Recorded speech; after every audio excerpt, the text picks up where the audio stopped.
एक ऐसा आदमी जिसने एक समय में मुझे ये तक कहा था, जब मैंने उसको कहा कि ये जो फ्रिंज एलिमेंट हैं, जो अलगाववादी संगठन हैं, जो खालिस्तानी मूवमेंट से जुड़े हुए लोग हैं, इनका साथ मत ले पिछले चुनाव में, और उसने कहा था कि नहीं हो जाएगा, चिंता मत कर।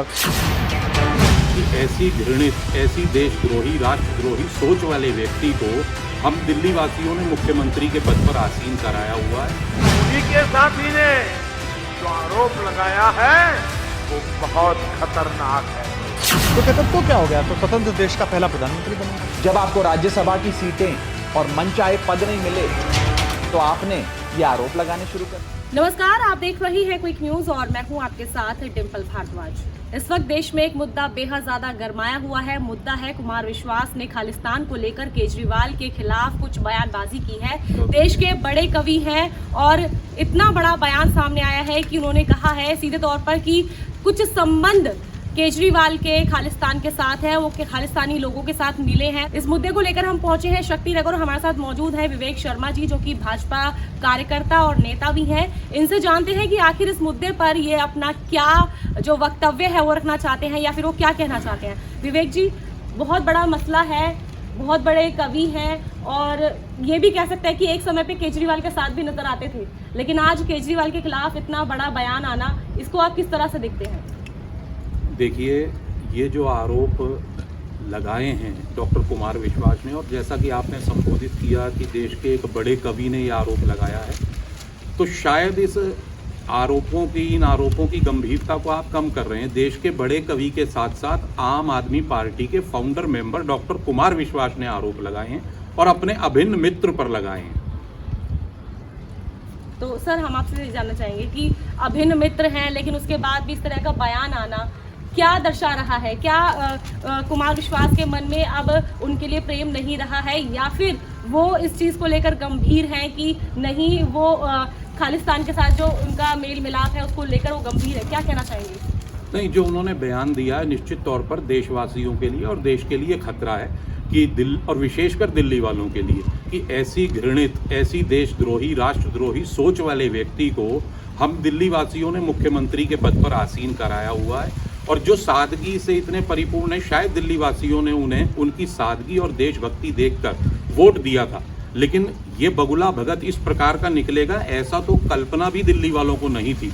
अगर ऐसी कल्पना मात्र भी दिल्ली वासियों को होती तो निश्चित तौर पर मेरा विश्वास है कि दिल्ली के लोग उन्हें गद्दी पर आसीन नहीं करते। पंजाब में केजरीवाल गए हैं, क्या लगता है कि पंजाब में कुछ कमाल दिखा पाएंगे? क्योंकि लगातार बयानबाजियां चल रही हैं, चाहे बीजेपी हो, आम आदमी पार्टी हो या फिर कांग्रेस पार्टी हो, तीनों ही पार्टियां आरोप प्रत्यारोप एक दूसरे पे कर रही हैं और इस बीच ये बयान आना, इसको किस तरह से देख रहे हैं आप? देखिए, राजनीति में कमाल दिखाना या कमाल नहीं दिखाना ये उतना महत्व नहीं रखता, लेकिन जो उन पर आरोप लगाया, आप ये सोचिए कि ये किस मानसिकता के लोग हैं कि जो देश के दो टुकड़े करना चाहते हैं और खालिस्तान बनाने के पक्ष में हैं, खालिस्तान की सोच रखने वाले लोगों से ये फंड लेते हैं, आतंकवादियों के घर में ये रात बिताते हैं, वहाँ सोते हैं। इनके संबंध हैं जो डॉक्टर कुमार विश्वास ने बताए, जो कि इनकी पार्टी के फाउंडर मेंबर हैं।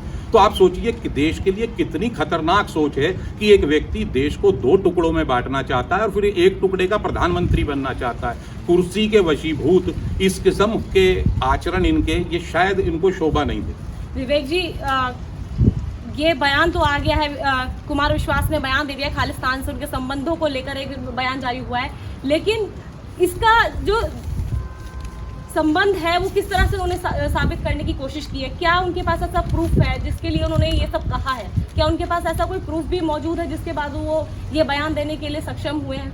नहीं, प्रूफ उनके पास है या नहीं, लेकिन इतने बड़े अगर वो कवि हैं और इस संस्था के, इस पार्टी के फाउंडर मेंबर हैं, तो निश्चित तौर पर उनके पास कुछ ना कुछ ऐसे एविडेंस जरूर होंगे जो ये स्पष्ट कर दें कि हाँ, केजरीवाल जी आतंकवादियों के साथ उनके कुछ संबंध हैं या उनके फंड उस पार्टी में उनके द्वारा आता है या कैसे भी है।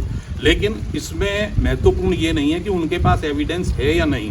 केजरीवाल जी ने अभी तक कोई स्पष्टीकरण ऐसा ठोस क्यों नहीं दिया कि ये जो डॉक्टर कुमार विश्वास कह रहे हैं ये सरासर गलत है। ऐसा स्पष्टीकरण केजरीवाल जी की तरफ से आना चाहिए था। विवेक जी, क्योंकि अब बहुत बड़ा आरोप लगा है उनके ऊपर, क्या हम मान सकते हैं कि अगर पंजाब के अंदर केजरीवाल सरकार आती है तो खालिस्तान वाला मुद्दा एक बार फिर से गरमाएगा और वो कुछ ना कुछ आगे ये मुद्दा बढ़ सकता है?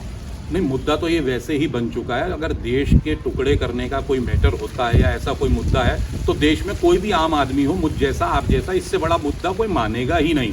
जो देश से जरा सा भी प्रेम करता उसके लिए इससे बड़ा मुद्दा कोई नहीं है। विवेक जी, मैं ये कहना चाहती हूँ कि अगर केजरीवाल सरकार आती है, क्योंकि खालिस्तान से संबंध की बात हुई है, अगर ऐसा होता है तो क्या खालिस्तान भी अब बनने की कगार पर आ जाएगा? क्या वो सपोर्ट करेंगे उनको?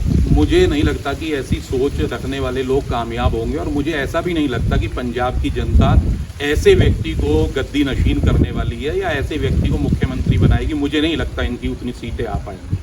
विवेक जी, कुमार विश्वास ने बहुत बड़ा बयान तो दे दिया है, अब क्या केंद्र सरकार भी इस पर कोई एक्शन लेगी आपके हिसाब से? जी ज़रूर, मेरा निवेदन है केंद्र सरकार से कि इस बात पर कोई ना कोई बहुत ठोस एक्शन लेना चाहिए। केजरीवाल जी पर लगाए गए हर आरोप की जांच होनी चाहिए, और केजरीवाल जी की जिस प्रकार की मानसिकता डॉक्टर कुमार विश्वास ने बताई है, तो इनको इनके असली स्थान यानी जेल तक पहुंचा देना ही चाहिए। और वो जिस मासूमियत से आज 2 दिन पहले ये कहते हैं कि मैं स्वीट आतंकवादी हूँ, तो मेरा सिर्फ इतना निवेदन है उनसे, केजरीवाल जी, जहर जहर होता है, चाहे मीठे में दे दो चाहे नमकीन में, जो वो लेता उसको मरना ही पड़ता है। और आप जैसी सोच रखने वाले व्यक्ति आज प्रदेश वोट मांग रहे हैं, मैं तो कहता हूँ बेशर्मी की हद है। आपने बेशर्मी की पराकाष्ठा दिखा दी कि आप इन बातों को करके भी देश के टुकड़े करने को तैयार हैं, आप कुर्सी पर बैठने के लिए, और फिर आप बेशर्म होकर प्रांत वोट मांगने जा रहे हैं। तो मुझे लगता नहीं कि देश की जनता बेवकूफ़ है। वो इन बातों को सुनकर, इनको जानकर आपको एक भी वोट कहीं मिलने वाला नहीं है। आप इस गलतफहमी में ना रहें कि आपकी सरकार किसी प्रदेश में बन रही है, क्योंकि ये देशभक्तों का देश है। फना होने की इजाज़त ली नहीं जाती, और ये देशभक्ति है जनाब, ये पूछकर की नहीं जाती। धन्यवाद। तो ये थे हमारे साथ विवेक शर्मा, जिन्होंने केजरीवाल पर लगे इस बड़े बयान को लेकर अपना जो वक्तव्य है रखा है। ऐसे और भी तमाम मुद्दों के लिए हम विवेक जी के पास आते रहेंगे, और इनसे इनके जो मसला है उस पर हम चर्चा करते रहेंगे। बने रहिए क्विक न्यूज़ के साथ। नमस्कार।